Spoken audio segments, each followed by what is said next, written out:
Hello and welcome to Midweek Meditations, where we have an opportunity to briefly share with you what God has shared with us.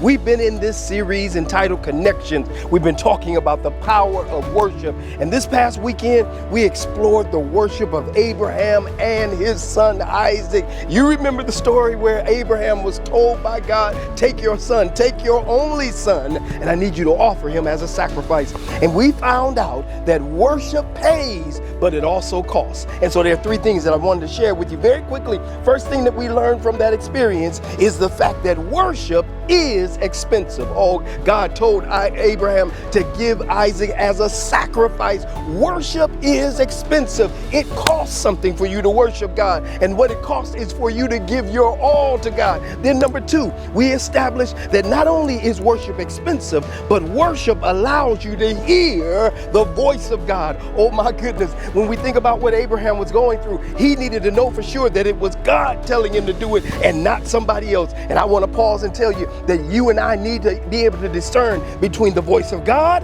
and the voice of the enemy. And that's what worship does for you. Then my last point that I want to share with you is worship allows us to stand on the promises of God. Oh my goodness. When you think about Abraham and Isaac, we think about the fact that Abraham was taking his son. Remember what God said, take your son, your only son, and offer him as a sacrifice. Abraham is making his way up to the mountain. Son is laying on the altar. He's about to slay his son. And God calls out, Abraham, Abraham, don't do it. There's a ram in the thicket. Oh my goodness.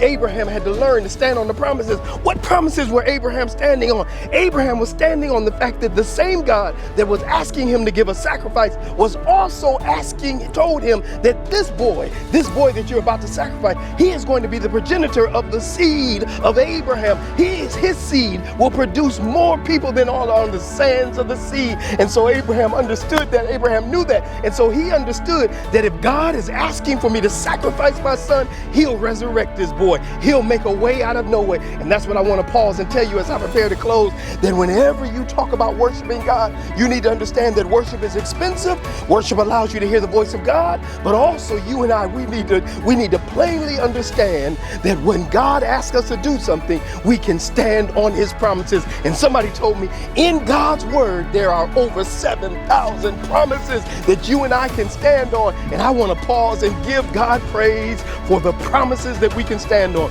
So as you worship God this week, as you finish up this week, I want you to remember, worship costs something. It costs your all. Number two, I want you to listen for the voice of God. And number three, I want you to stand on the promises of God. Until we meet again, may God bless and keep you is my prayer.